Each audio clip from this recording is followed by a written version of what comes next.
Hi hello welcome to my channel Madhu talks. ఈరోజైతే తెల్లవారుజామునే లేచానండి. నేనైతే వరలక్ష్మి వ్రతం నోముకుందామని ఈరోజైతే పొద్దున్నే లేచానమాట. టైం అయితే 4:30 అలా కావస్తుంది. నేనైతే పొద్దున్నే లేచి ఇంట్లో అన్నీ ఊడ్చుకోవడం తుడుచుకోవడం చేస్తున్నానమాట. ముగ్గులు పెట్టుకోవడం అన్నీను. ఈ ముగ్గులన్నీ పెట్టుకోవడం, పసుపు కుంకుమలు పెట్టుకోవడం అంటే నాకు ఇంట్లో చాలా ఇష్టం. నేనైతే అన్నీ చేస్తున్నాను. ఈ పూజ సామాగ్రి అయితే నిన్నటి రోజే అంటే గురువారం రోజే నేను అన్నీ తోముకొని పెట్టుకున్నానండి. ఇవన్నీ నేను ఏం చేస్తానంటే అవసరమైనప్పుడు తీసుకుంటాను, అవసరం లేనప్పుడు ఒక డబ్బాలో వేసి పైన సర్దేసి పెట్టుకుంటానన్నమాట. నేనైతే ఈ సామాన్ అయితే పూజ ఉంది కదా అని చెప్పేసి పైనుంచి తీశాను. తీసి గురువారం రోజు సాయంత్రం నేనైతే ఈ సామాన్ అంతా శుభ్రం చేసుకోవడం జరిగింది. ఎందుకంటే అన్నీ పూజ రోజే పెట్టుకుంటే ఇంకా అవ్వదు కదండీ. అందుకనే ముందు రోజే ఇవన్నీ కడిగి శుభ్రంగా పెట్టుకుంటే రేపటి రోజు పూజ రోజు మంచిగా పూజ చేసుకోవచ్చు అని చెప్పేసి నేనైతే ముందు రోజే కడిగి పెట్టుకున్నానమాట. ఇలా కడుక్కోవడం, ఇలా శుభ్రంగా తుడుచుకోవడం అంటే చాలా పెద్ద పని. ఎందుకంటే అదే రోజు అన్నీ అవ్వాలంటే అవ్వవు కదండి. అందుకే నేను ముందు రోజే ఇలా అన్నీ శుభ్రం చేసి పెట్టుకున్నాను. ఇలా ముందు రోజే శుభ్రం చేసి పెట్టుకొని నేనైతే పూజా సామాన్ తీసుకురావడానికి అయితే నేను బయటికి కూడా వెళ్ళాను అండి. ఇలా తోమిపెట్టుకున్నానండి. చూడండి ఎలా కనిపిస్తున్నాయో. ఇలా ముందు రోజు శుభ్రం చేసి పెట్టుకోవడం వల్ల మనకైతే పనైతే తేలిక అవుతుందండి. ఎందుకంటే అదే రోజు చేసుకోవాలంటే చాలా కష్టం కదండి. ఎందుకంటే ముత్తైదువులు వస్తూ ఉంటారు పసుబొట్టుకి. ఇంకా పూజ సామాను ఇంట్లో సర్దడం కానివ్వండి, దేవుడి దగ్గర అలంకరణ కానివ్వండి, ఇలా మనకు లేట్ అవుతుంది కదా. అందుకనే నేను ముందు రోజే కడుక్కున్నానమాట శుభ్రంగా. నేనైతే పూజ సామాను, పువ్వులు, కొబ్బరికాయలు, అరిటాకులు తీసుకురావడానికి నేనైతే బయటకు వచ్చానండి. నేనైతే సామాన్ అయితే తీసుకోవడానికి వచ్చాను. చాలా విపరీతమైన జనం అండి. చూడండి ఎలా ఉందో బజార్ అయితే. ఇది వనస్థలిపురం దగ్గర అండి. ఇక్కడ చాలా బాగుంటాయి ఫ్లవర్స్ అయినా ఏమైనా ఎంత ఫ్రెష్గా ఉంటాయంటే చాలా బాగుంటాయి అన్నమాట. ఈ పువ్వులను చూస్తుంటే నాకైతే మనసుకైతే చాలా ప్రశాంతతగా అనిపిస్తుందండి. నాకు చాలా ఇష్టం. ఇంకా మాకైతే శుక్రవారం రోజండి ఇదైతే. తెల్లవారుతుంది. నేనైతే పనిలో పడ్డానన్నమాట. చూడండి ఎలా ఉందో. నేనైతే కిచెన్లో వంట సెక్షన్ అయితే స్టార్ట్ చేశానండి. ఎందుకంటే తొందరగా నోముకోవాలని చెప్పేసి వంట సెక్షన్ అయితే నేను స్టార్ట్ చేశాను. ఇప్పుడైతే తెల్లవారుతుంది. మా ఇంట్లో టీవీలో అయితే నేనైతే అమ్మవారి లలిత సహస్రనామాలు పెట్టుకొని కిచెన్లో అయితే పని చేసుకుంటున్నానండి. వంట అయితే అవుతుంది. అమ్మవారి లలిత సహస్రనామాలు వింటుంటే మనసుకు ఏదో ప్రశాంతత అనిపిస్తుందండి. పొద్దున సాయంత్రం వింటూ ఉంటాను. నేనైతే కిచెన్లో హడావిడిగా ఉన్నాను. శనగపప్పు అయితే నేనైతే కుక్కర్లో వేస్తున్నానన్నమాట. పులిహోరకి, పెరుగన్నానికి నేనైతే బియ్యం అయితే కడుగుతున్నానండి. మిగిలిన రైస్ అయితే పిల్లలకు పెడదామని కొంచెం ఎక్కువే పెట్టానన్నమాట. ఎందుకంటే పిల్లలు కూడా కొంచెం ఎక్కువే తింటారు కదండి, అందుకోసమని. ఇంకా పులిహోర కోసం చింతపండుకైతే నేనైతే నానబెట్టుకుంటున్నానండి. చింతపండు కోసం నీళ్ళైతే పట్టుకొని గిన్నెలో చింతపండు వేసుకొని నానబెట్టుకుంటున్నాను. ఇటువైపు అయితే నాకైతే కుక్కర్లో శనగపప్పు అయితే అవుతుందండి. శనగపప్పు దేనికోసం అంటారా? బూరెల కోసం. ఇంకా శనగలు నానబెట్టుకున్నాను, రైస్ నానబెట్టుకున్నాను, మినపప్పు నానబెట్టుకున్నాను నైటే నేను. బూరెల కోసం ఈ బెల్లాన్ని నేనైతే రోట్లో వేసుకొని దంచుతున్నానండి.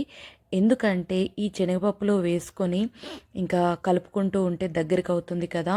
అంతలోపు ఇంకా వేరే ఏదైనా చేయొచ్చు అని చెప్పేసి, పులిహోర కానీ ఇంకేదైనా చేయొచ్చు అని చెప్పేసి ముందుగా ఇదే పని పెట్టుకున్నాను అనమాట. నేనైతే ఈ బిళ్ళలు అయితే తీసుకొచ్చానండి డీమార్ట్ నుంచి. ఆ పెద్ద పెద్ద ఉండల్లా ఉన్నాయి కాకుండా నేనైతే ఈ బిళ్ళలు తీసుకొచ్చాను. బెల్లం బిళ్ళలు చాలా బాగున్నాయి. నాకైతే నచ్చింది. పని తేలికైందనమాట. మావారైతే ఇక్కడ డెకరేషన్లో పడ్డారు. నేనైతే గ్యాప్లో రావడం, అది అలా చెయ్యి ఇలా చెయ్యి అని చెప్పడమే జరుగుతుంది. ఆయన ఆయన మాత్రం ఆయనకు వచ్చినట్టుగా ఆయన చేసుకుంటూ వెళ్తున్నారు. తను చాలా హెల్ప్ చేస్తారండి నాకైతే. ప్రతి విషయంలో సపోర్ట్ చేస్తారు. తను లేకపోతే ఈరోజైతే నాకైతే ఇదంతా కాకపోయేది. ఎందుకంటే కొంచెం నాకు హెల్త్ సపోర్ట్ చేయలేదన్నమాట. ఇప్పుడైతే మనం ఉడకబెట్టుకున్న శనగపప్పులో నెయ్యి అయితే పోస్తున్నానండి. నేను ఎప్పుడు కానీ దుర్గా నెయ్యే వాడతానన్నమాట. ఈ నెయ్యి పోయడం వల్ల ఎందుకంటే అడుగంటుకోదు కదా, అందుకని చెప్పేసి నెయ్యి అయితే ఎక్కువగా పోసుకున్నాను. చాలా బాగుంటుంది. బెల్లము నెయ్యి వేసుకొని ఇంకా కలిపేసుకోవడమే అండి. అడుగంటకుండా దగ్గరుండి మనము స్పూన్తో కానీ గరిటెతో కానీ కలుపుతూ ఉండాలి. కలుపుతూ ఉంటే తొందరగా ఇది అడుగంటదనమాట. ఇలాచీలు అయితే దంచుకొని మనం దాంట్లో వేసుకుందాము. ఎందుకంటే ఫ్లేవర్ చాలా బాగుంటుంది కదా, అందుకనే ఇలాచీలు అయితే నేను రోల్లో కొడుతున్నాను. ఇంకా కొట్టేసి దాంట్లో వేసుకుందాము. ఇప్పుడైతే మనం పులిహోర కోసం అన్నం అయితే వండుకున్నాం కదండి. ఒక గిన్నెలో అన్నాన్ని అయితే తీసుకుందాము. తీసుకునే అన్నం అయితే నేనైతే కొంచెం పులిహోర కలుపుకుంటాను. ఇంకో గిన్నెలో కొంచెం తీసుకొని నేనైతే పెరుగన్నం కోసం ఇంకో గిన్నెలో కలుపుకుంటాను అనమాట. అందుకనే 2 గిన్నెల్లో తీసుకుందాము. ఈ అన్నం అయితే పుల్లలుగా వండుకోవాలి. నీళ్ళు ఎక్కువ అవుతాయి, మళ్ళీ పులిహోర బాగోదన్నమాట. నేనైతే బాగానే ఇలాగే మేము తింటాము. పులిహోర కోసం అని కాదండి, మేమైతే ఇలాగే తింటాము. నేనైతే ఇలాగే వండుకున్నాను అనమాట రైస్ని. చూడండి రైస్ అయితే ఎలా ఉందో, ఇలా ఉంటుందన్నమాట. ఇది పులిహోరకి కలుపుకుందాము. ఇంకా నేనైతే ఈ పప్పునైతే బెల్లము, ఇలాచి, నెయ్యి వేసుకున్నాం కదా, ఇదైతే అడుగంటుతుందన్నమాట. కొంచెం కొంచెంగా నేనైతే కలుపుతూ ఉన్నాను. ఇలా కలుపుకున్న తర్వాత నేనైతే ఇప్పుడైతే రైస్ అయితే చూడండి ఈ 2 బౌల్స్లో తీసుకున్నాను అనమాట. ఒక గిన్నెలో పులిహోరకి, ఇంకో గిన్నెలో పెరుగన్నానికి. ఆ గిన్నెలో ఉన్నది మాత్రం పిల్లలు ఎవరైనా తింటారేమో ఆఫ్టర్నూన్ అలా అని వండాను అనమాట. నేనైతే ఇప్పుడు బాండీలో ఆయిల్ అయితే వేసుకుంటున్నాను. అటు పక్కనైతే శనగలైతే పెట్టుకున్నానండి, ఉప్పు పసుపు వేసి. ఇప్పుడు ఇదైతే పోపు అయితే పెట్టుకున్నాను. ఈ పోపుని నేనైతేను శనగల్లో కొంచెం, పెరుగన్నంలో కొంచెం కలుపుకుంటాను. ఇంకా మీకు అదంతా చూపించలేదు, ఎందుకంటే వీడియో ఇంకా లెంత్ అవుతుందని చూపించలేదన్నమాట.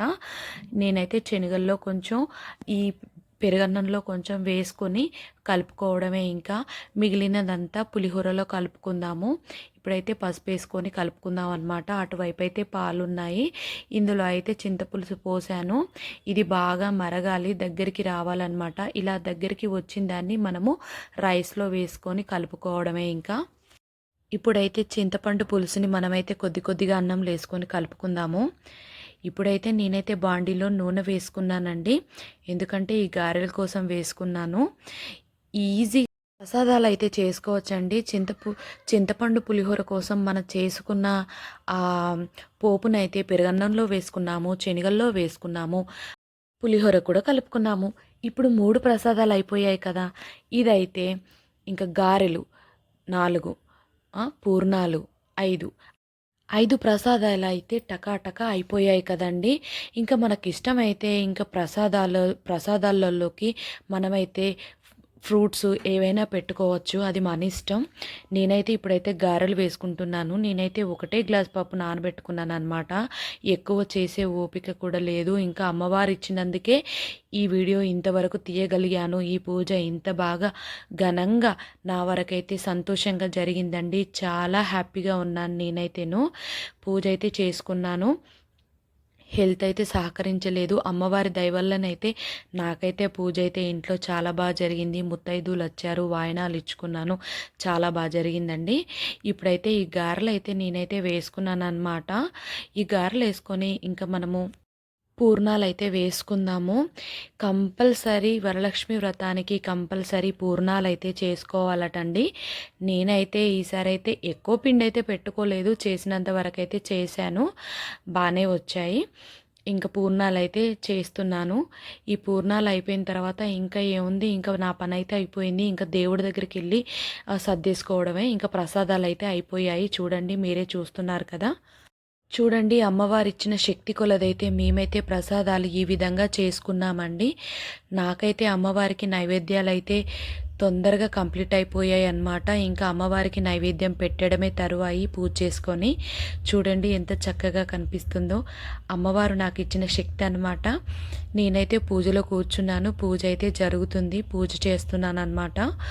నాకైతే చాలా సంతోషంగా ఉందండి. చూడండి అమ్మవారిని మాకున్నంతలో ఎలా నేనైతే అలంకరించుకున్నానో మీరైతే చూడండి. చూసి కామెంట్ బాక్స్లో నాకైతే కామెంట్ చేయండి. కంపల్సరీ కామెంట్ చేయండి, నాకు సపోర్ట్ చేయండి, సబ్స్క్రైబ్ చేయండి. పూజ అయితే అయిపోయిందండి. వచ్చే ముత్తైదుల కోసం నేనైతే తాంబూలాలైతే ప్యాక్ చేస్తున్నాననమాట కూర్చొని. ఇవే అండి తాంబూలాలు. శనగలు ఇలా ఇవన్నీ పెట్టుకుంటున్నాననమాట. గాజులు, శనగలు, అద్దము, దోవెన, కాటుక, అమ్మవారు అలంకరణ ప్రియురాలు కదా! అందుకని చెప్పేసి నేనైతే మాకున్నంతలో నేనైతే వాయినాల్లో కలిపి ఇచ్చుకున్నానండి. గాజులు అలా ఇచ్చాననమాట. తాంబూలాలు ఇచ్చేసరికి ఈ టైం అయితే అయిందండి. నైట్ 7:30 అలా అవుతుంది. నేనైతే ఉపవాస దీక్షను వదులుతున్నాను. ఇంకా మీకు ఈ వ్లాగ్ నచ్చితే నాకైతే సపోర్ట్ చేసి సబ్స్క్రైబ్ చేయండి, కామెంట్ చేయండి, షేర్ చేయండి. దయచేసి సపోర్ట్ చేయండి. Thank you for watching.